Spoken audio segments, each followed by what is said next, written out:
Hello students, welcome to my channel. Student, ये lecture number 2 है, numerical problem of solution chapter 11th class chemistry, जिसके अंदर हम second lecture में हम करेंगे न्यूमेरिकल्स जो इंपॉर्टेंट है, जो आपके एग्जाम में आ सकते हैं। जिसमें फर्स्ट न्यूमेरिकल है based on the osmotic pressure. तो हमें क्वेश्चन दिया गया है, determine osmotic pressure of solution prepared by dissolving 2.5 × 10⁻² gram of potassium sulphate in 2 liter of water at temperature 225 degree Celsius और हमें R की वैल्यू दी गई है।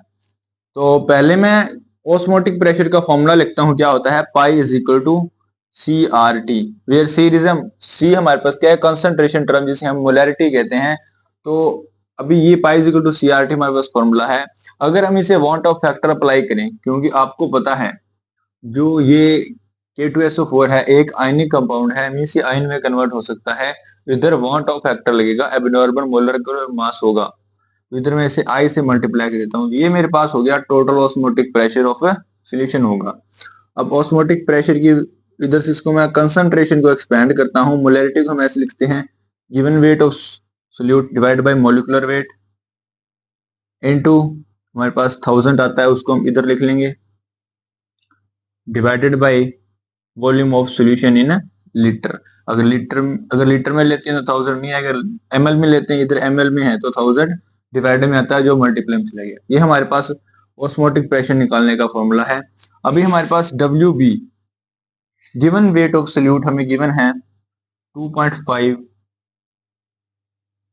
× 10⁻² ग्राम, और हमारे पास MB molar mass of K2SO4 हमें पता होता है, जिसका हम 2 × 39 प्लस 32 प्लस 4 × 16 करके निकाल लेंगे। आंसर 174 ग्राम आएगा। इनको मल्टीप्लाई करके सोल्व करोगे तो 174 ग्राम आपका मोलिकुलर मास आएगा K2SO4 का। अभी हमारे पास इसमें टेम्परेचर दिया गया है, टेम्परेचर की वैल्यू दी गई है हमें कितनी, 25। यहाँ पे टेम्परेचर यूज कर रहे हैं, टेम्परेचर को केल्विन में यूज करना है, तो 25 प्लस 273 398 केल्विन हमारे पास टेम्परेचर है। आर की वैल्यू भी हमें पता है, जो क्वेश्चन में गिवन है 8.021, और हमारे पास आई की वैल्यू हम निकाल लेते हैं।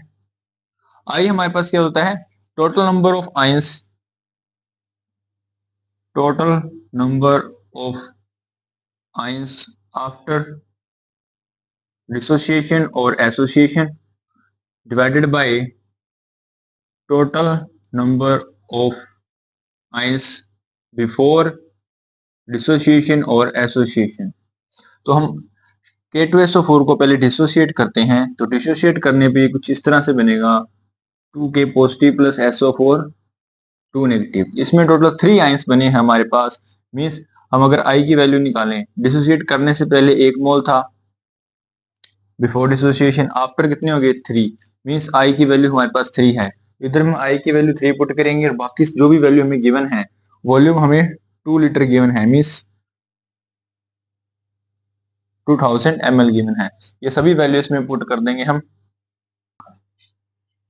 तो ये सभी वैल्यू इसमें पुट करते हैं, तो pi is equal to 3 into WB की वैल्यू हमारे पास 2 इंटू 10 2.5 इंटू 10⁻², एंड R की वैल्यू हमारे पास 0.0821, एंड टेम्परेचर हमारे पास 398, एंड इसमें डिवाइड कर दे इंटू 1000 भी है, डिवाइड कर देते हैं, हमारे पास मोलिकुलर वेट 174 इंटू वॉल्यूम कितनी है 200।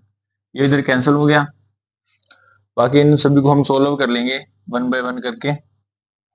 तो स्टूडेंट, इनको आप सिंपली कैलकुलेटर की हेल्प से सोल्व करेंगे तो आपके पास इनका आंसर आ जाएगा, जो कि 5.27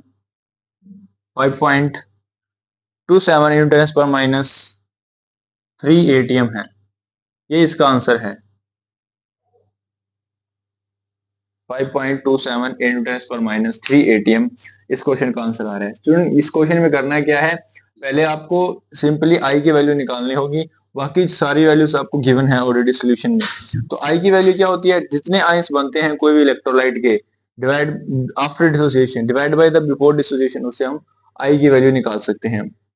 ये था question based on osmotic pressure. Next करते हैं हम अदर कोलिगेटिव प्रॉपर्टी के बेस के ऊपर।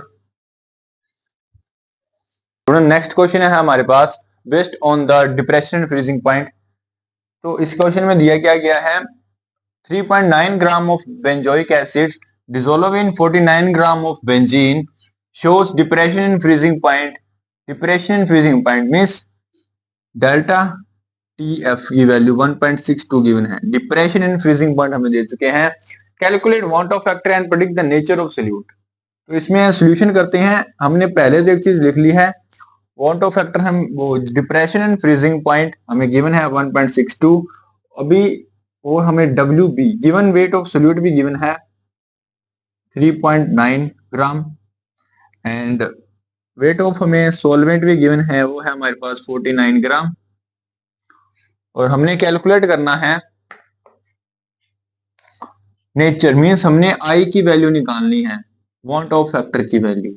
तो delta TF depression freezing point का फॉर्मूला कुछ इस तरह होता है, delta TF is equals to I van't Hoff factor into KF into molality. अब मोलैलिटी को हम एक्सपेंड करके लिखते हैं IKF इनटू given weight of solute divide by molecular weight of solute.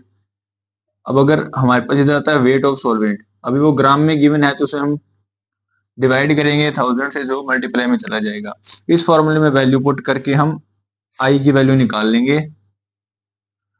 तो हमारे पास आई की वैल्यू क्या आएगी, ऊपर वाली टर्म को इधर डिवाइड और इसको मल्टीप्लाई करेंगे तो i is equal to delta TF into MB into WA divided by KF into WB into हमारे पास है 1000।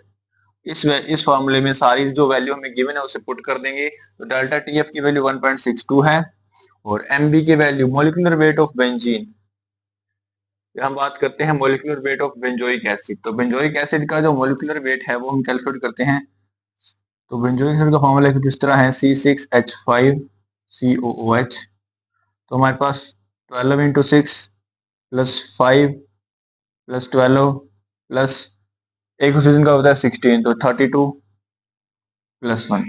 तो इनको हम टोटल कर लेंगे तो हमारे पास इसका आंसर आएगा, तो हमारे पास इसका आंसर आ रहा है 122 ग्राम, मीन्स 122 ग्राम इसका आंसर आ रहा है। तो इधर हम 122 पुट करेंगे इंटू WA हमें 49 गिवन है, KF की वैल्यू भी हमें गिवन है जो क्वेश्चन में दी गई है 4.9 है बेंजीन के लिए, एंड WB हमारे पास कितने हैं 3.9 इंटू 1000। अभी इसको हम अगर कैलकुलेटर की हेल्प से सॉल्व करेंगे सिंपली, जैसे एक कर तुम ये कट गई, इधर ये 0 आया, इससे कैंसिल हो गया, तो ये सभी टर्म आपस में कैंसिल हो जाएंगी। एक 0 से ये 0 कैंसिल हो गया, सिंपली एक 0 से ये 0 भी कैंसिल हो गया। तो इनको सिंपली हम सॉल्व कर लेंगे कैलकुलेटर की हेल्प से। तो हमारे पास जो आंसर आएगा वो आ रहा है 0.506। ये हमारे पास आई की वैल्यू आ रही है। अब अगर आई की वैल्यू हमारे पास क्या है, लेस देन 1 है। अगर आई की वैल्यू लेस देन 1 हो तो हम बोल सकते हैं कि एसोसिएशन हो रहा है। क्या हो रहा है, एसोसिएशन। जो बेंजोइक एसिड है उसका एसोसिएट हो जाएगा वो, उसके अंदर हाइड्रोजन बॉन्डिंग फॉर्म हो जाएगी between the carboxylic acid molecules. जो कार्बोक्सिलिक एसिड ग्रुप है वो एक हाइड्रोजन बॉन्डिंग कर सकता है अनदर बेंजोइक एसिड के मॉलिक्यूल के साथ। तो इसमें हाइड्रोजन बॉन्डिंग हुई है जिसके कारण इसका एसोसिएशन होगा, मींस इसका नेचर क्या है, एसोसिएटिव नेचर है। ये था numericals on based on bond of factor calculate करने के लिए।